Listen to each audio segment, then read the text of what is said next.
I was all ready to enjoy my birthday with my boyfriend, but instead, he and our friends thought it would be hilarious to stage a fake cheating prank to kick off the day. I, 27 male, met my, probably soon to be ex, boyfriend Alex, 29 male, 2 years ago through a mutual friend of ours. I never expected he'd be interested in me because, when I first met him, he had only ever been with women. He came out as bisexual to me and our friends not too long after that, and that same night, he hinted that he was into me. We got to know each other more and it eventually turned into the two of us dating. He's genuinely a sweet and awesome guy, quite introverted but has a big heart and a real geek about the things he likes. I thought he'd be the one I would be marrying and all that, but I'm thinking that's not going to happen anymore. Last Monday was my birthday, and I went home early from work so that Alex and I can go out and enjoy ourselves. I told him earlier that day that I would go home early. When I opened the door, I was greeted by him laying on our couch, while a woman I didn't know was on top of him. They were fully clothed by the way. I was basically paralyzed and couldn't react at all. He eventually saw me and had a surprised look on his face, but he also looked like he was trying to hold his laugh in. The woman also looked like she was about to laugh as well. I also started to hear chatter from the kitchen and in our bedroom. Alex then shouted, "You guys can come out." And so our friends came out of our bedroom and kitchen, holding gifts, party poppers, and a cake. I guess them shouting it's a prank. Happy birthday. While turning the party poppers on snapped me back to reality because after they said that, I just quietly turned around and left. I didn't see their reactions when I did that, but I could hear them saying "oh crap" and "wait," and some other things I can't remember. When I heard them try to follow me, I walked even quicker until I reached my car and drove away. While driving, my phone started to get bombarded by texts, calls, and messages from my boyfriend and our friends. When it got too distracting, I just turned off my phone and went to a hotel that's far enough from my place. By the time I got to my hotel room, I just started sobbing on the floor. I think I blacked out from crying because when I woke up, it was already sunny outside. I made sure to tell my team leader first that I would be absent for a few days due to an emergency, and she was kind enough to accept my request. She probably noticed something was off with me because I was sniffling and my voice sounded weak. Right now, I plan on telling my aunt who lives near my area about what happened and asking if I could live with her for a couple of days until I sort out my mind and know what I have to do next. I'm deeply heartbroken because I've told my boyfriend and my friends before how I felt about cheating and how it essentially ruined my family growing up in my young mind back then. My mom cheated on my dad and it broke our family apart, and I got cheated on by my first boyfriend, but at the same time, I can't help but feel like I overreacted and that I should have just went with it all. I still don't plan on opening my phone, so I'm using my laptop right now to type this. I don't know how to face and respond to them all after all that has happened. Maybe some time away from them will help, I hope. Update 5 days later. Hi there. I'm sorry it took me a while to post an update. I've been busy and I also got back to working 2 days ago, so I don't really have that much free time on me anymore. But before I get started with the actual update, I would like to thank everyone who has given me their advice and wisdom, along with those who wished me well and a belated happy birthday. You folks really made me feel happy even after all that has happened. I never thought internet strangers could be so kind, lol. Normally, I confide with my friends whenever I had a problem, but since they somehow became part of that problem, I thought maybe going here would be a good idea, and I guess it was. So truly, thank you to all of you. Although, even if almost all of you had nothing but great advice and nice things to say, there were some who were skeptical or were even harsh, specifically in the way I just ghosted my boyfriend and everyone at that surprise party. Truth be told, I could have done something more mature as some would say, but really, in that moment, all I could think was remove myself from that situation because I wouldn't know what I would do if I fell back to my old self. For context, I found out my mom was cheating on my dad at 14 years old. I got home from school early and found that the house was empty. I went upstairs to go to my room, but as I got nearer to my parents' room, I heard these faint sounds of lovemaking, and it didn't help that the door to the room was slightly opened. Curiosity got the best of me and I decided to take a peek inside, and there she was, my own mom cheating on my dad with his coworker. I felt like I was going to be sick, like it was some sort of nightmare. I froze there for a few seconds before my dad's coworker noticed me and immediately alerted my mom that I was watching them. When my mom finally realized what happened, she started calling me out and tried to follow me, but I got to run to my room and locked it before she could catch me. My mom was frantically calling out my name and knocking hard on the door, but all I could do was cry.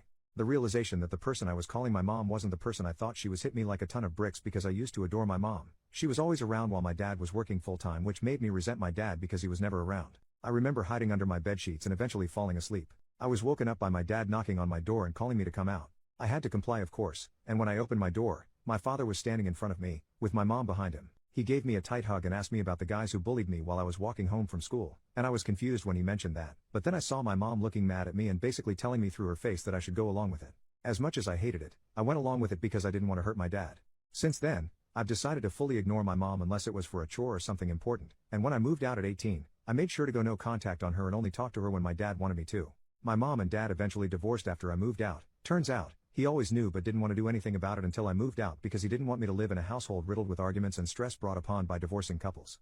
It didn't really work, but I appreciate my dad for still looking out for me even if he was hurting. Then, when I was 19, I got into my first ever relationship. We had a pretty nice start and we were each other's firsts.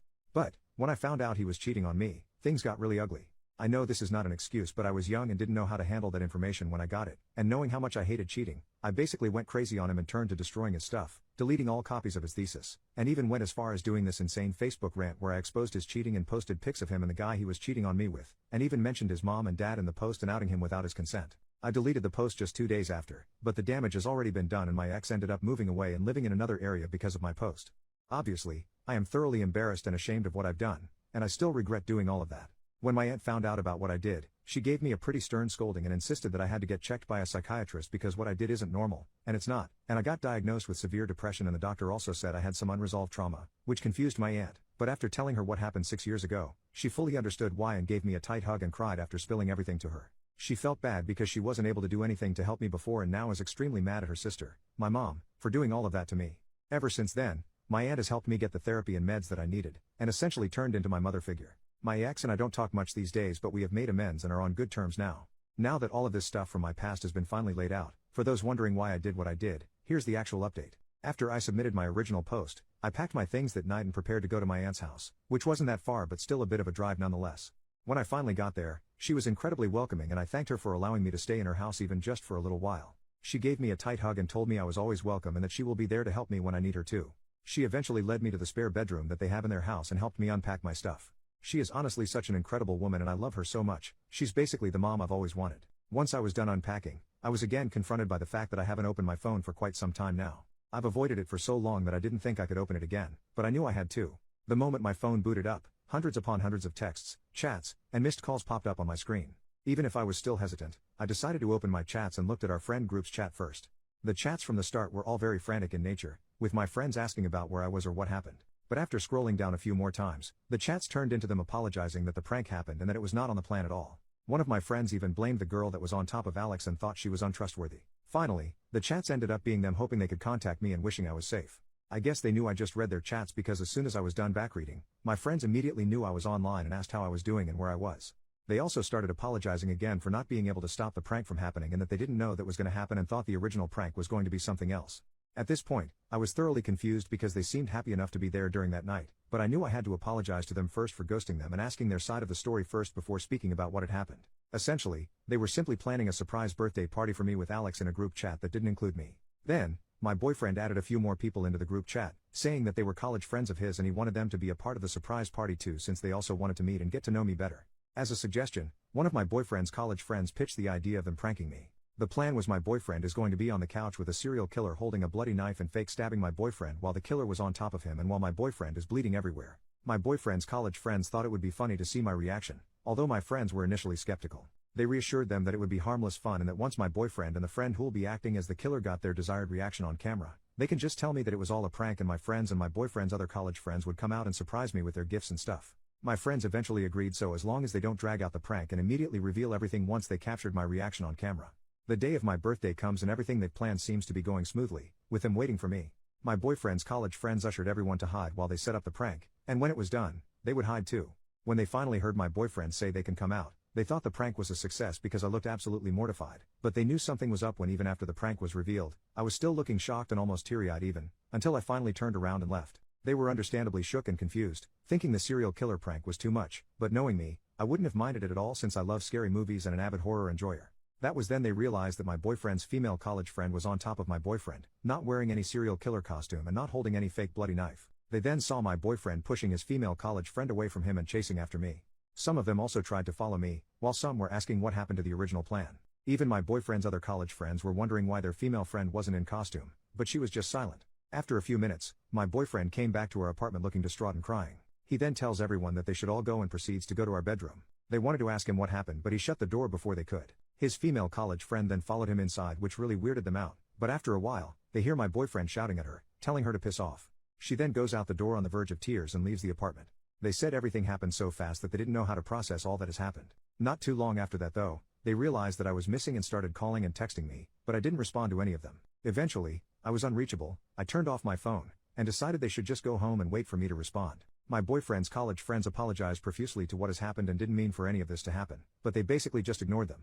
They then followed their retelling of their side with videos that they've recoded that prove their accounts, along with an apology and wishing that I was doing well. After my friends told me what happened on their point of view, I felt really terrible and apologized again for ghosting them and telling them that everything that happened was none of their fault. I told them that I would make it up to them soon, but they reassured me that they accept my apology and are just happy that I'm alive and well. They also pitched to have a late birthday celebration with me this weekend, and my boyfriend and his friends aren't included this time. I of course happily agreed and thanked them for being such great friends and that I really couldn't thank them enough for being such an awesome bunch of people. The morning of the next day, my aunt knocks on my door and wakes me up, telling me that I have a visitor downstairs. She looked a bit mad, so I can already tell who it was. It was my boyfriend Alex, carrying this beautiful bouquet of flowers and my favorite chocolates with him. Even if he looked amazing, his face was the complete opposite because he looked like he was crying for days. I asked him how he found out about where I was and told me that once I turned on my phone again, an app on my phone that we both have notified him of my whereabouts. It's basically an app that allows you and your trusted friends to share your locations in real time as long as you have an internet connection and your locations is on. I was a bit frustrated that he actually came here to my aunt's house, but nevertheless, he was already there, so might as well just hear him out on what he had to say. He basically reiterated what my friends told me, but he added in some more details that my friends didn't know about. Apparently, his old college friends reconnected with him after he lost touch with them after they graduated. They found his Facebook account through some searching and wanted to ask him about his life after all these years. They were especially happy when he told them that he currently has a boyfriend because they secretly knew he was bisexual but didn't want to make assumptions or make him feel weird about it.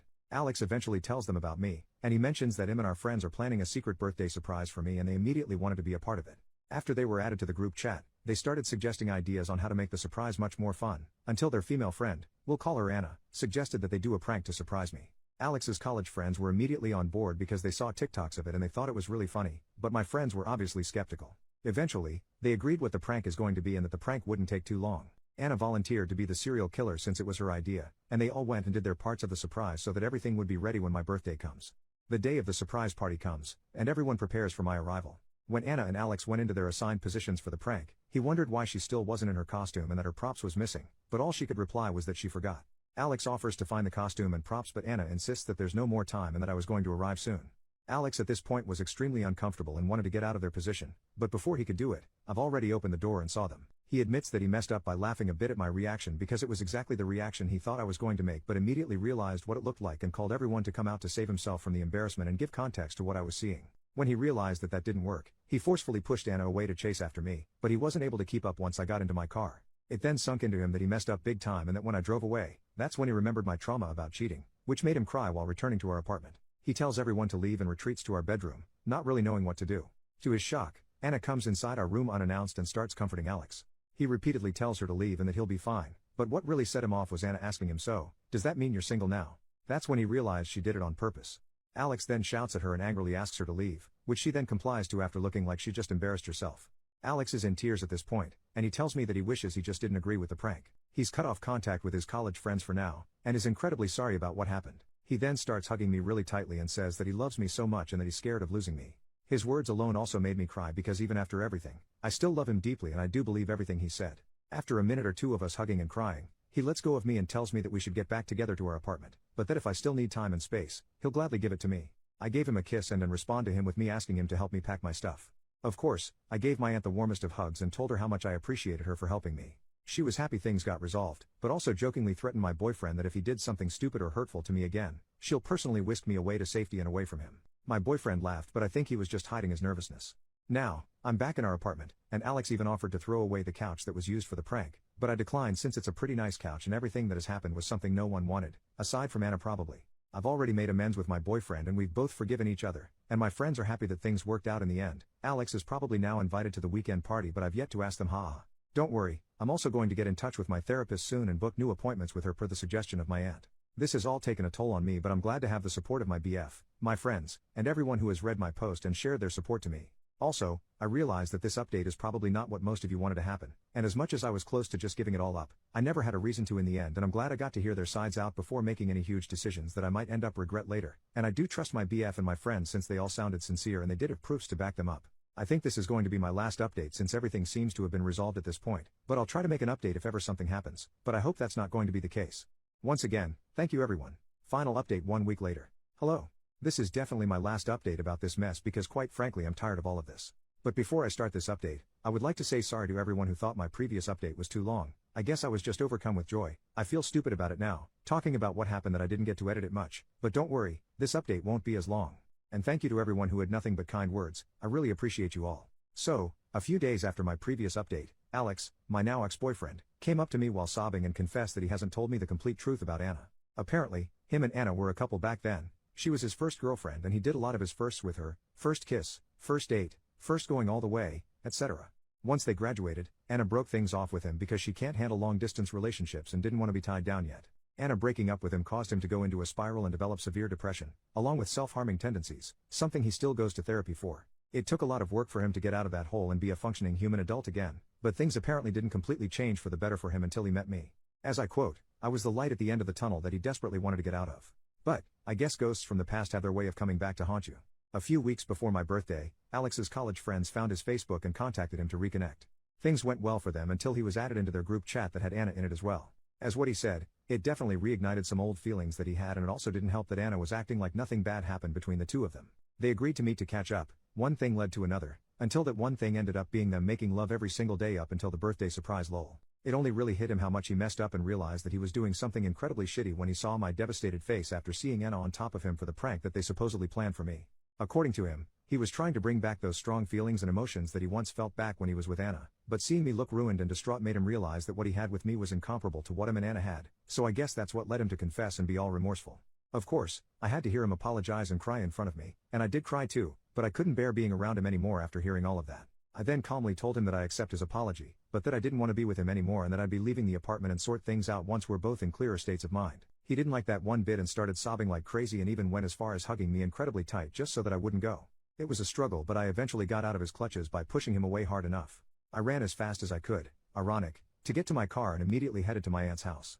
When I got there, I just sobbed into my aunt's arms and felt incredibly weak. She probably understood why I was crying that much without asking me why, so she started consoling me until I was too tired to cry and slept. Yesterday, I got a call from a friend of Alex that he's in the hospital after being found unresponsive and full of cuts on his arms.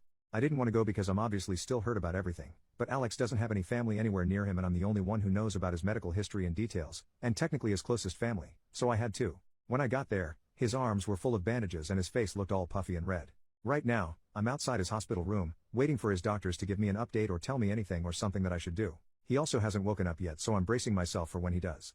Truthfully, I do still love him very much, but what he did just made it clear for me that we're not meant to be together. I don't know what I'll do moving forward after all of this, but I'll just let the universe take the wheel for me at this point. I just wish things didn't end up this way.